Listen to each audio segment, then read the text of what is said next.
nggak ada ya.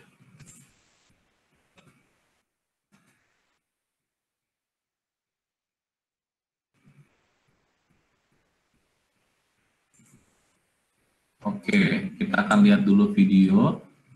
Masih kedengaran suara saya? Masih, Pak. Masih, Pak.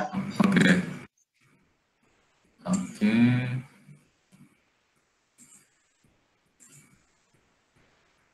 Oke, kita lihat dulu video ya.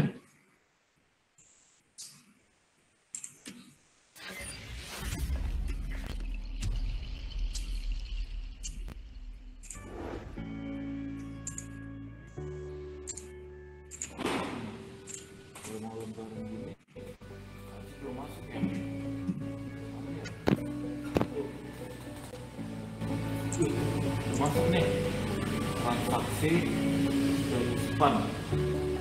SPAN itu apa ya?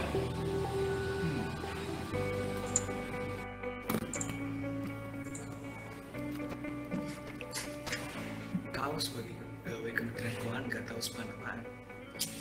Ciao. SPAN atau Sistem Pembenaran Anggaran Negara adalah sistem manajemen informasi yang terintegrasi mencakup seluruh pengelolaan keuangan negara. SPAN ini manfaatnya adalah integrasi, otomatisasi, accounting, dan sebagainya. SPAN adalah dari sisi treasury, sedangkan apabila kita bicara dari sisi pengguna anggaran APBN, ada yang disebut sebagai sakti. SPAN dan sakti saling terintegrasi satu sama lain.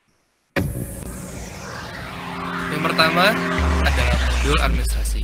Modul administrasi adalah modul yang diperuntukkan bagi seorang administrator dalam mengelola data referensi, data user manual, dan data Pisakti. Kemudian yang kedua adalah modul penganggaran. Modul ini adalah modul yang melakukan penyusunan rencana kerja anggaran sampai dengan penyusunan dokumen pelaksanaan anggaran, termasuk di dalamnya proses perencanaan penyerapan dan penerimaan periode 1 tahun anggaran. Jadi proses pembuatan RKAKL dan IPA dengan menggunakan modul ini. Yang berikutnya yaitu modul komitmen. Modul ini melakukan pencatatan aktivitas terkait data komitmen atau kontrak di pemerintah dalam rangka pelaksanaan APBN guna mendukung perencanaan kas, pengalokasian data pagu, dan yang ketiga sebagai referensi dalam pelaksanaan pembayaran. Ada dua kegiatan utama di modul komitmen. Yang pertama adalah manajemen supplier, yaitu siapa yang berhak menerima atas tagihan tersebut. Yang kedua adalah manajemen komitmen atau kontrak, yaitu peristiwa atau kegiatan apa yang menimbulkan pembayaran tersebut. Modul pembayaran adalah modul yang memproses resume tagihan atau SPP dan surat perintah pembayar atau SPM untuk diajukan ke KPPN dalam rangka pelaksanaan pencairan dana APBN. Jadi, proses pembuatan SPP dan SPM dibuat dengan modul ini yang kemudian diserahkan ke KPPN untuk diproses menjadi SP2D. Kemudian, SPSB dapat menerima. Nah, Bapak notifikasi SNSTR tadi merupakan proses yang ada di modul ini. Modul bendahara. Modul bendahara merupakan bagian dari modul pelaksanaan anggaran yang memiliki fungsi menata usahakan setiap penerimaan dan pengeluaran yang ada di bendahara. Transaksi-transaksi terkait di dalamnya antara lain transaksi terkait dengan uang persediaan dan variasinya, kemudian transaksi untuk pembayaran dengan metode lump sum, transaksi-transaksi atas setoran PNBP umum dan PNBP khusus. Sebelum adanya modul sakti ini, modul bendahara kita sebut sebelumnya sebagai silabi atau sistem pelaporan bendahara instansi. Namun, dengan adanya sakti, modul bendahara diperlakukan karena memiliki kelebihan antara lain mampu berintegrasi dengan modul-modul yang lain, sehingga data-data yang ada di dalam setiap modul menjadi lebih valid. Modul aset tetap merupakan modul dalam aplikasi sakti yang digunakan untuk melaksanakan pengelolaan transaksi keuangan aset tetap yang meliputi pencatatan dan pengakutansian, penambahan, perubahan, dan penghapusan barang milik negara, dan konstruksi dalam pekerjaan, serta melakukan penghitungan penyusutan. Sebelum ada sakti, aplikasi yang digunakan adalah SIMAK BMN. Yang berikutnya yaitu modul persediaan. Modul ini merupakan modul sakti yang dikhususkan untuk menangani pengelolaan barang persediaan di tingkat satuan kerja dan satuan kerja pembantu. Modul ini merupakan update dari aplikasi persediaan. Yang terakhir adalah modul General Ledger dan Pelaporan. biasa kita singkat dengan GLP. Pada modul GLP ini seluruh pencatatan yang dilakukan oleh modul-modul sebelumnya disatukan dan nantinya akan dibuat menjadi laporan keuangan pemerintah pusat atau LKPP. Sebelum adanya modul ini, kegiatan tersebut dilakukan oleh modul SAIBA. Jadi, dapat kita simpulkan bahwa tugas utama Sakti sebenarnya sama seperti aplikasi-aplikasi yang ada pada software sebelumnya, namun Sakti menyatukan.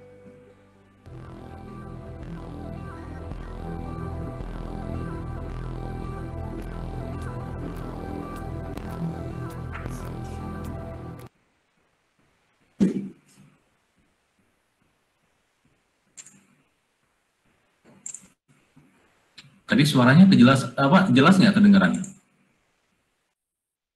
Sedikit. Oh gitu. Memang suaranya ini ya, pelan ya? Oke. Mungkin background itunya terlalu besar ya? Background background musiknya ya? Oke, ini masih ada waktu 15 menit ya, kurang lebih. Coba saya akan memaparkan mengenai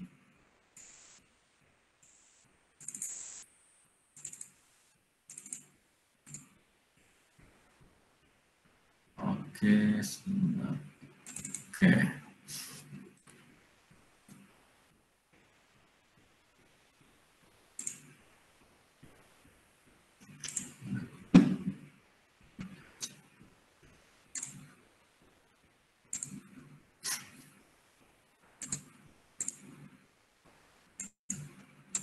Oke, sudah kelihatan? Sudah, Pak. Sudah ya? Sudah, Pak. Oke, masih ada waktu 15 menit ya. Saya akan memaparkan mengenai konsepsi dan perkembangan sistem informasi akuntansi pemerintah ya. Nah ini, oke kita lanjut. Ini referensinya ya. Saya sudah kasih tahu ya sebelumnya referensinya yang mana aja. Kemudian, oke, nah ini konsepsi SIA pemerintah di sini ya, definisinya apa, kemudian komponennya apa saja, fungsinya apa ya, kemudian siap dan nilai organisasi, siap dan strategi organisasi, dan siap serta rantai nilai. Kita lihat satu persatu. Nah, di sini pengertian sistem informasi akuntansi ya sesuai dengan pernyataan dari Zare ya tahun 2012.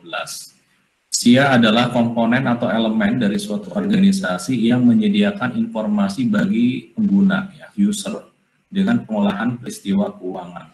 Nah, ini dari sistem informasi akuntansi secara general ya. Jadi bukan hanya perusahaan bukan hanya pemerintahan tetapi juga perusahaan swasta. Kemudian berdasarkan Bodnar dan Hopwood ya tahun 2006, SIA merupakan kumpulan dari peralatan dan manusia, sumber daya yang dibuat untuk mengubah data-data keuangan ke dalam bentuk yang bermanfaat bagi pengguna dan berguna bagi pemakainya. Kemudian menurut Romney dan Steinberg tahun 2016, SIA adalah suatu sistem yang mengumpulkan, mencatat, menyimpan, dan mengolah data untuk menghasilkan informasi bagi pengambil keputusan. Ya. Kemudian lanjut lagi, SIA pemerintah di sini terdiri dari, nah ini ada komponen atau elemen, ya, kumpulan dari peralatan dan manusia, ya, sumber daya. Kemudian ada organisasi pemerintah seperti Satker, ya, Eselon 1, Eselon 2, nah itu bagian dari organisasi pemerintah. Kemudian ada pengolahan data, ya, mengumpulkan berdasarkan dokumen sumber yang ada. Kemudian dilakukan pencatatan, ya, pencatatan di database, ya, menggunakan aplikasi. Kemudian menyimpan, ya, save, ya, saving. Kemudian mengolah, ya. Kemudian ada peristiwa, ya, data keuangan pemerintah. Jadi peristiwa di sini adalah event, ya, kejadian. Kalau di bahasa Inggris kan ada apa?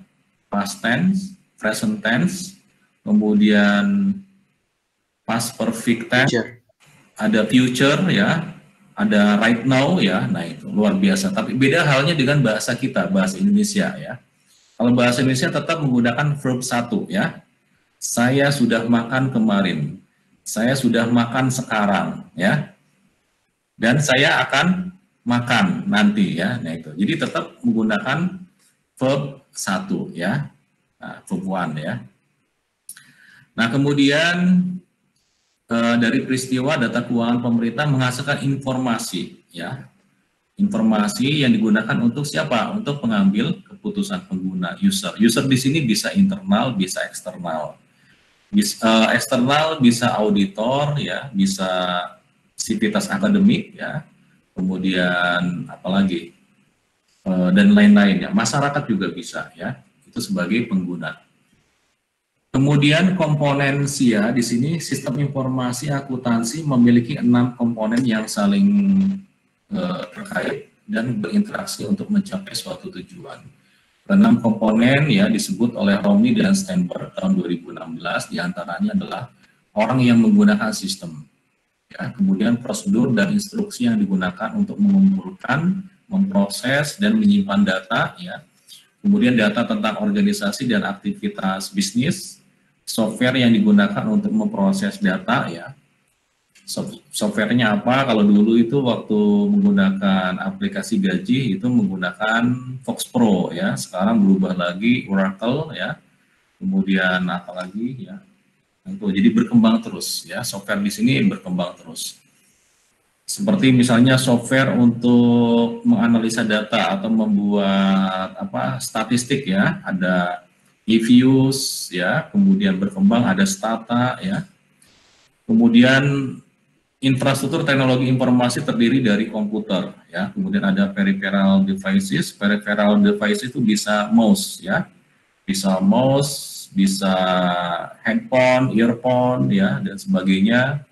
Dan perangkat jaringan komunikasi yang digunakan dalam sistem informasi akuntansi. Kemudian di sini ada pengendalian internal, ya.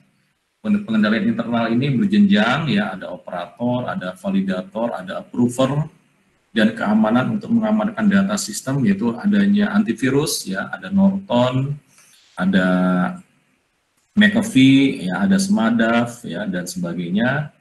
Nah ini untuk mengamankan data sistem informasi akuntansi. Apalagi di zaman sekarang banyak hacker, ya, banyak virus. Dulu dikenal adanya ransomware, ya. Nah ini mengganggu data-data yang ada di kantor-kantor, ya, di kantor-kantor pemerintahan maupun di perusahaan swasta. Oke. Nah, kemudian komponen siap di sini ada orang, ya. Orang di sini adalah pejabat pengelola keuangan atau pejabat pembendaraan. Nah, ini sebagai operator. Biasanya operator itu adalah pelaksana staff, ya. Kemudian validator itu biasanya atasannya atau kepala seksi. Kemudian approver itu di sini adalah pejabat, ya, pejabat, contoh pejabat pembuat SPM, ya, atau kasubit, ya, kepala subdirektorat. Nah ini approver. Kemudian prosedur dan instruksi di sini ada peraturan, ya, ada peraturan, ada proses bisnis, ada SOP-nya, ya. Kemudian manual aplikasinya, misalnya untuk SPAN, Sakti bagaimana, ya. Kemudian data di sini data ada dokumen, ya, dokumen atau arsip data komputer. Nah ini ketika diaudit oleh BPK, Badan Pemeriksa Keuangan, itu akan ditanyakan dokumen sumbernya, ya. Nah ini kita harus apa? Harus menginformasikan, ya, tidak bisa menolak, ya. Apa yang diminta oleh BPK itu kita harus kasih, ya. Kalau misalnya tidak kasih, secara tepat waktu, ya, berarti itu nanti BPK itu akan mengidentifikasi bahwa wah ini ada yang disembunyikan, ya, tidak transparan, ya, terkait dengan dokumennya. Kemudian software yang digunakan di sini ada SPAN, Sakti, ya, kemudian ada aplikasi existing, ya, seperti SAS, MPN, DMFAS dan sebagainya. Kemudian infrastruktur teknologi informasinya di sini ada komputer, ya, peripheral devices, perangkat jaringan, ya, apalagi sekarang di zaman pandemi ini, ya, jaringan internet ini sangat penting sekali, ya. Kalau misalnya mati lampu aja atau nggak ada jaringan, aduh repot kita, ya, nggak bisa ngapa-ngapain, ya, nggak bisa melakukan tugas, ya. Kemudian Pengendalian internal dan keamanan, di sini pengendalian internal ya secara berjenjang atau high cover ya, internal control on financial reporting, dan keamanan untuk mengamankan data siap. Oke. Nah, ini di sini kita lihat siap dan rantai nilai ya. Treasury System Value Chain ini bisa dibaca ya di buku, di artikel yang sudah saya upload di GCR itu terkait dengan value chain. Ini Thunberg tahun 2005 mengenalkan konsep dalam sistem perbendaharaan ya, yang disebut rantai nilai sistem perbendaharaan, Treasury System Value Chain. Jadi rantai ini menggambarkan proses produksi dalam suatu sistem treasury serta memperhatikan langkah-langkah proses yang terjadi dan urutannya, serta proses mendukung dan sistem lintas sektoral. Nah, ini rantai nilai ini diawali dari misalnya dari penganggaran ya, perencanaan ya, kemudian tata kelola ya, kemudian pertanggungjawaban ya, sampai dengan penyusunan laporan keuangan. Nah, kemudian kita lihat di sini ya, Treasury System Value Chain, di sini ada financial planning ya, budget release, commitment control, cash and asset management, debt management, kemudian ada revenue management, payment processing, accounting, kemudian fiscal reporting. Nah, ini merupakan suatu sistem informasi ya, terintegrasi ya.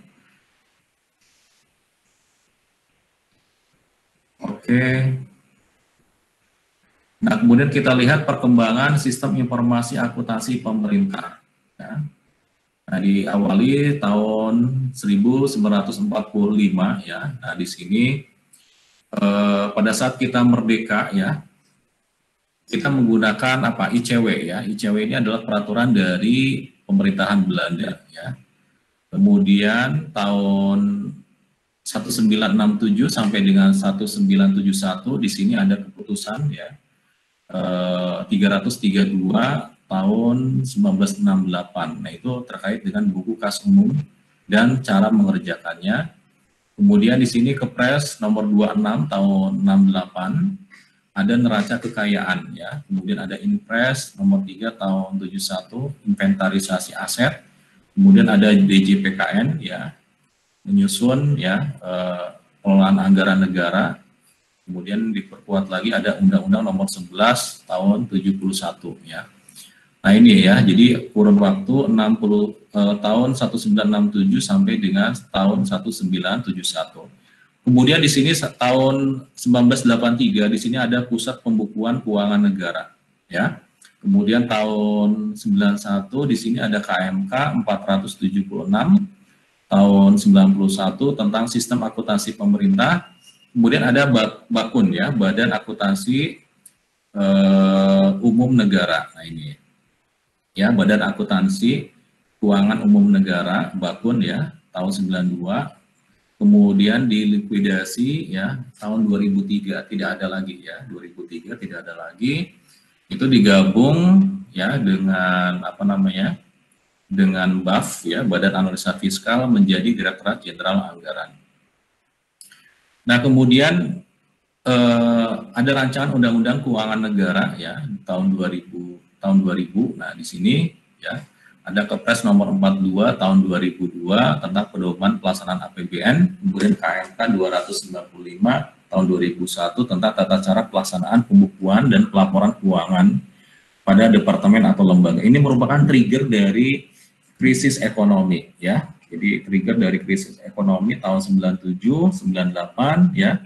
Diawali dari krisis ekonomi yang luas ya, dari Korea Selatan, Thailand ya, Malaysia dan Indonesia. Dan Indonesia lebih parah ya. Jadi Indonesia itu kena dampak krisis itu apa namanya?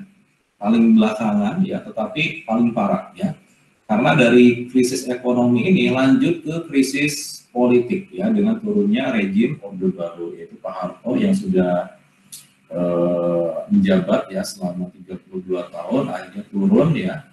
Nah, di sini trigger adanya reformasi terkait dengan pengelolaan keuangan negara, yaitu dengan adanya 3 paket ya pengelolaan keuangan negara ya. Nah, ini kemudian Di tahun 2005 adanya standar akuntansi pemerintahan ya, dengan adanya PP nomor 24 tahun 2005 ya, berbasis cash toward accrual, yaitu kas menuju accrual ya. Kemudian lanjut adanya masa transisi ya untuk penerapan basis accrual. Mestinya di tahun 2008 ya. Jadi mestinya tahun 2008 itu sudah menggunakan basis accrual, tetapi karena ada entitas akuntansi dan pelaporan keuangan yang belum siap ya untuk menyusun laporan keuangan menggunakan basis accrual, akhirnya ditunda ya sampai dengan tahun 2014 ya, baru tahun 2015 setiap entitas akuntansi dan pelaporan keuangan wajib menyusun laporan keuangan berbasis accrual ya. Nah, di sini lengkap ya. Ada LRA, LO, LPE, neraca dan caleg ya. Dan di sini mulai tahun 2015 ditunjang juga dengan aplikasi SPAN ya, sehingga pencatatannya itu sudah otomasi ya, dari perencanaan, budgeting, tata kelola dan pelaporan keuangan. Dan alhamdulillah mulai tahun 2016 sampai dengan 2019 LKBUN dan LKPP kita ya itu mendapatkan wajar tanpa pengecualian. Jadi bukan wajar tanpa pemeriksaan ya, tetapi wajar tanpa pengecualian. Alhamdulillah ya, 2016 sampai dengan 2019. Nah, kita istiqomah ya, istiqomah menjaga opini tersebut. Nah, teman-teman di sini ini insya Allah akan menjadi ASN ya, aparatur sipil negara ya. Nah, ini akan menjaga, mengawal ya, agar laporan keuangan tetap mendapatkan opini WTP ya. Apakah di pemerintah daerah nanti akan menyusun LKPD, laporan keuangan pemerintah daerah, atau misalnya di Kementerian Negara atau lembaga lainnya itu akan menyusun laporan KL ya. Nah, ini jadi tetap dimanapun saja penempatan insya Allah tetap akan mengawal ya, mengawal penyusunan laporan keuangan ini. Apakah sebagai operator ya, operator aplikasi, atau sebagai penyusun laporan keuangan dan sebagainya ya. Atau bisa jadi mungkin sebagai internal ya, internal auditor ya, mungkin di Inspektorat Jenderalnya ya, atau di unit kepatuhan internalnya. Nah, itu ya. Oke, nah ini kemudian perkembangan sistem informasi akuntansi pemerintah ini sudah jam berapa nih? Sudah jam 10 pas ya. Oke, terakhir ya saya akan menjelaskan ini. Jadi sebelum tahun 2015 ya, 2015-2016, jadi masing-masing KL itu menggunakan aplikasi standalone ya, aplikasi tersendiri. Di sini ada Saiba ya, ada Simak, ada SAS ya, ada Sakpa ya, kemudian ada RKAKL dan sebagainya.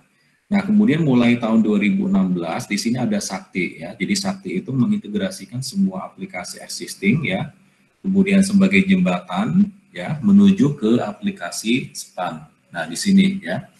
Jadi di sini ada reformasi ya, reformasi terkait dengan pengelolaan keuangan negara. Triggernya adalah tahun 2003 dan tahun 2004. Nah, ini ya. Ada 3 paket undang-undang terkait dengan pengelolaan keuangan negara. Ya, sampai sekarang alhamdulillah sudah menggunakan aplikasi terintegrasi. Nah, kemudian di sini perkembangan reformasi manajemen keuangan pemerintah ya. Ini ya, reformasi manajemen keuangan pemerintah dengan adanya Undang-Undang Nomor 17 ya terkait dengan keuangan negara, kemudian Undang-Undang Nomor 1 tahun 2004 tentang perbendaharaan negara, kemudian Undang-Undang Nomor 15 tahun 2004 tentang pemeriksaan, pengelolaan dan tanggung jawab keuangan negara. Nah, kemudian di sini ada Government Financial Management dan Revenue Administration Project ya. Nah, di sini adalah administrasi pendapatan, ya, tata kelola dan akuntabilitas, tata kelola dan implementasi proyek. Kemudian di sini ada Public Financial Management, ya, penguatan kapasitas kebijakan, penguatan dan penyempurnaan tata kelola yang baik atas perencanaan dan pengembangan anggaran, kemudian modernisasi anggaran dan perbendaharaan. Nah, di sini modernisasi anggaran dan perbendaharaan di sini ada tim reformasi ya, tim koordinasi teknis, kemudian ada implementasi aplikasi SPAN ya. Jadi SPAN ini sekarang SPAN dan Sakti itu oleh SITP ya. SITP di sini adalah eselon 2 di DJPD, ya, Direktorat Jenderal Perbendaharaan Negara. Oke, terima kasih ya. Karena waktu sudah jam 10, cukup sekian ya. Kalau misalnya ada pertanyaan silakan di WA group ya, di chat. Kemudian kita akan bahas minggu depan maksimal 5 pertanyaan ya, nanti digabungkan dengan notulensi. Oke, masih ngikut? Masih dengar suara saya? Masih, Pak. Masih, Pak. Oke. Ini karena sudah jam 10, ada kuliah lagi nggak setelah ini? Nggak ada, Pak. Nggak ada. Oh, nggak ada. Oke. Berarti ini terakhir ya? Iya, Pak. Pertama dan terakhir. Sabtu ada Ada lagi? dua, Sabtu? Pak. Ada, Pak. Oh, Sabtunya ada 2 malahan. Oke. Oke, tetap semangat ya. Jaga kesehatan ya. Oke, terima kasih atas partisipasinya. Mudah-mudahan teman-teman adik-adik selalu diberkahi dalam segala aktivitas, dalam segala belajar ya. Dimudahkan urusannya, kemudian diberi kesehatan ya, mau jasmani maupun rohani. Oke, mudah-mudahan kita ketemu lagi minggu depan dalam keadaan yang lebih fresh lagi, lebih sehat lagi ya. Tetap semangat, jaga kesehatan. Wassalamualaikum warahmatullahi wabarakatuh. Waalaikumsalam warahmatullahi wabarakatuh. Terima kasih banyak, Bapak.